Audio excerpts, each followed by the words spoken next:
Hey there guys, welcome back to Passion for Petrol. In today's video, I thought I'd run you guys through the costs involved in owning a Polo GTI.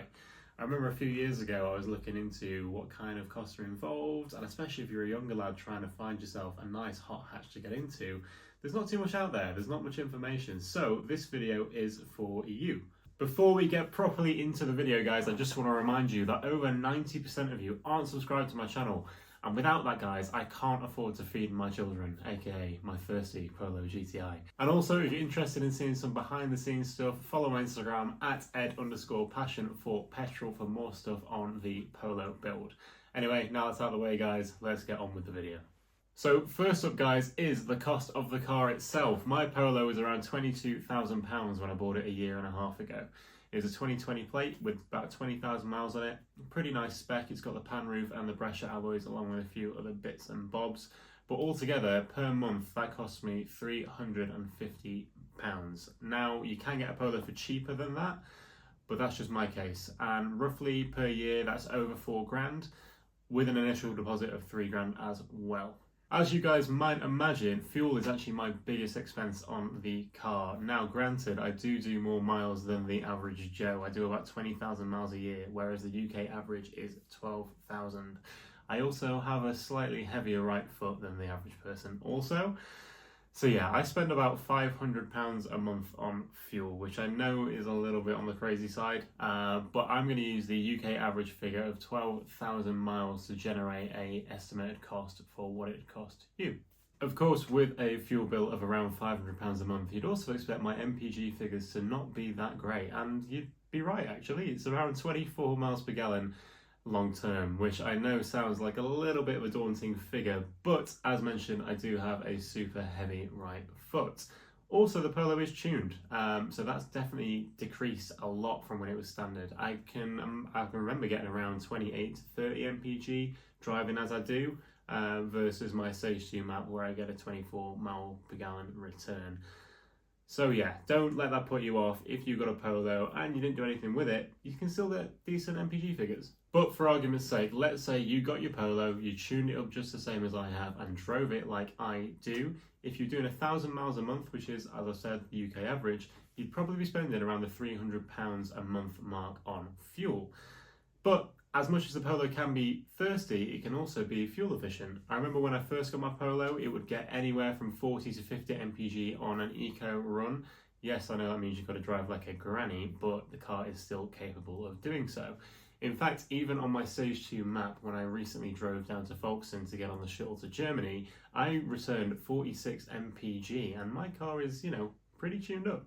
In terms of tax, guys, it's pretty inexpensive for the Polo unless you buy it new. So I spend about £15 a month on tax, about £150 for the year or thereabouts. However, if you buy the Polo new, there's of course the new car tax, which is absolutely horrible, so don't buy it new. But it's about £500 for your first year, which is an eye-watering amount, but then it drops down to the £150 shortly after that. Now, I do want to attempt to cover insurance for you guys, but it is a tricky subject to cover because it is, of course, subjective.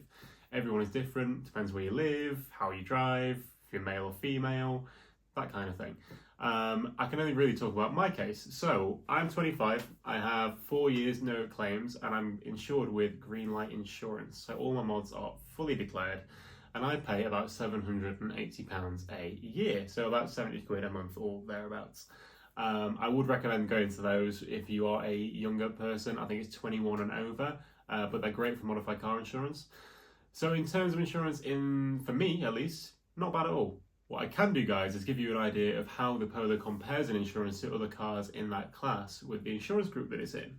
So with the Polo GTI Plus, which is the variant that I have, that's insurance group 28, which means it's one lower than the Mark 7 Golf GTI, but it's one higher than the Hyundai i20N. It's on par with the Fiesta ST3, so they're both Group 28. The ST3 is, of course, the 1.5 litre EcoBoost 3-cylinder version. And the Polo GTI Non-Plus, so let's say you've gone to look at insurance for Polo GTI Plus and you think that's a little bit on the pricey side. The Polo GTI Plus is actually 2 insurance groups less, so that might be a better option for you if you want to get into the Polo GTI platform. Let's talk maintenance. Now, with the Polo, VW recommend that you service the engine every 12,000 miles. I've done a lot of research on this, guys, and anyone who's owned an EA888 engine of any variant knows that this interval needs to be significantly reduced, especially if you're driving the car hard. So in my case, obviously it's tuned. I service my car, do an oil change every 4,000 to 5,000 miles. I use Miller's Nano Drive oil. I get VW genuine parts, and this costs me around £100 a time. Of course, if you were to go somewhere and get this done, you'd be paying labour as well. But in my case, I do about 3 oil changes a year, so about £300 a year. You would easily spend double that, maybe £700 a year on your maintenance if you were to do the same. It's also worth mentioning the cost behind a DSG box service. So VW recommend that you get this done every 40,000 miles. I got my first one done on 36,000 miles, and I'm planning to get another one done at 56,000 miles. Anyone who knows the stuff will tell you that 40,000 miles is far too long to be leaving a DSG box, especially if you're driving the car hard. On top of this, they're costly to fix if they go wrong, so it's better to over-service it than to under-service it. In terms of costs, this will cost you anywhere between £290 and upwards of £400, depending on if you go to a main dealer or not. I would recommend doing this every 20,000 miles minimum, especially if you are driving it as a hot hatch, which most people will be. If you're not, 40,000 miles, okay, that's fine. I should also mention I'm not actually going to cover tyres and brakes in this video, because as you guys well know, tyres cost different amounts depending on which tyres you go for. Brakes, again, same story, and people get through them at different rates. I get through my front tyres like you wouldn't believe, whereas someone else who drives maybe 1,000 miles a month and doesn't gun it that much, their tyres might last them 6 months. So I'm not going to cover tyres and brakes, but I will cover everything else. So to summarise all those costs for you guys, the monthly payment on the car is $350, which means it's $4,200 for the year. Fuel is around the 500 mark, so let's say for argument's sake, 5,500 yearly. Insurance is 70, so around 780 in total. Tax is just 150 for the year, which sounds cheap in comparison to everything else. And maintenance is around the 600 mark, though that doesn't actually include the DSG service, so it would probably be around the 800, like 900 figure. Meaning the total cost of ownership for a year is £11,230, which is £47,920 over 4 years, which includes the initial deposit. So pretty costly. However, I will say I do think that is a worst case scenario. I enjoy the crap out of my car and there's no expense spared. However, I feel like if you had a Polo and you kept it standard and did a normal amount of miles, you could get that cost to be reduced significantly. I think you could get your fuel cost down to around the 250 mark, maybe around the £300 a month mark for the car itself. Insurance, for argument's sake, we'll say it's 70 still.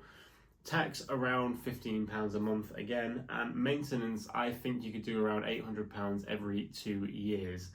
That means you would have a cost of £8,420 for the year, which means £33,680 over 4 years, including your initial deposit.